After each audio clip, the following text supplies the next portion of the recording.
പൊന്നാനി മണ്ഡലത്തിലെ അവസാന ലാപ്പിൽ UDFന്റെ കൊട്ടിക്കലാശം കോട്ടക്കലിലും NDAയുടേത് തൃത്താലയിലുമാണ് നടന്നത്. റോഡ് ഷോയോടുകൂടി കൊട്ടിക്കലാശമില്ലാതെയാണ് LDF നിശബ്ദ പ്രചാരണത്തിലേക്ക് കടന്നത്. കോട്ടക്കൽ നഗരത്തിൽ നിന്ന് മുബഷീർ P. അക്ബർ തയ്യാറാക്കിയ റിപ്പോർട്ട്. പൊന്നാനി ലോക്സഭാ മണ്ഡലത്തിലെ 3 മുന്നണികളെയും സ്ഥാനാർത്ഥികൾ കൊട്ടിക്കലാശത്തിലേക്ക് അടുക്കുകയാണ്. ആവേശകരമായ പ്രചാരണ പരിപാടികൾ തന്നെയാണ് ആ 3 മുന്നണികളെ സ്ഥാനാർത്ഥികൾ സംഘടിപ്പിച്ചിരിക്കുന്നത്.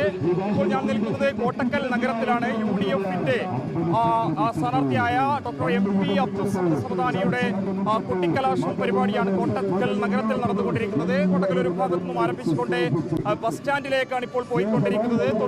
എനിക്ക് തൊട്ടുപുറകിലായി തുറന്ന വാഹനത്തിൽ പൊന്നാനി ലോക്സഭാ മണ്ഡലത്തിലെ UDF സ്ഥാനാർത്ഥിയായ അബ്ദുൽ സമദാനിയെ നമുക്ക് കാണാം. വലിയ ഒരു ജനത്തിരക്ക്, ജനമിരമ്പി തന്നെ ഈ ഒരു കൊട്ടിക്കലാശം പരിപാടിയിലേക്ക് എത്തിയിട്ടുണ്ട് എന്നതാണ് മുസ്ലിം ലീഗിന്റെ പൊന്നാപുരം കോട്ടയായ പൊന്നാനി ഇത്തവണയും കാത്തു സൂക്ഷിക്കുമെന്ന ഉറച്ച വിശ്വാസം, അല്ലെങ്കിൽ ഉറച്ച ആത്മവിശ്വാസത്തോടു കൂടി തന്നെയാണ് പ്രവർത്തകരൊക്കെ തന്നെ ഈ ഒരു പ്രചാരണ പരിപാടിയിലേക്ക് ഒഴുകിയെത്തിയിരിക്കുന്നത്. പൊന്നാനി ഇത്തവണയും മുസ്ലിം ലീഗ് കാത്തു സൂക്ഷിക്കുമല്ലേ?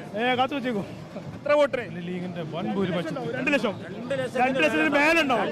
2 ലക്ഷത്തിന്റെ മേലുണ്ടാവും. 2 ലക്ഷം ഉറപ്പാണ്. ആംസ് നമുക്കൊരു വെല്ലുവിളി. ഒരു ആംസ വന്നാലും നടക്കൂല, അതിന് വലിയ വന്നാലും ഇവിടെ നടക്കൂല. സമസ്തമാണ് ഞങ്ങളൊക്കെ. ഇന്ത്യക്കുള്ള പോരാട്ടം. മറു സ്ഥാനാർത്ഥി ഒരു വെല്ലുവിളിയല്ല. കോണി വെച്ച് തന്നെ കയറുമെന്നാണ് മുസ്ലിം ലീഗ് പ്രവർത്തകർ പറയുന്നത്. തീർച്ചയായും വലിയ ആവേശം കോട്ടക്കൽ നഗരത്തിലെ കൊട്ടിക്കലാശത്തിലും കാണാൻ സാധിക്കുന്നുണ്ട്. Video journalist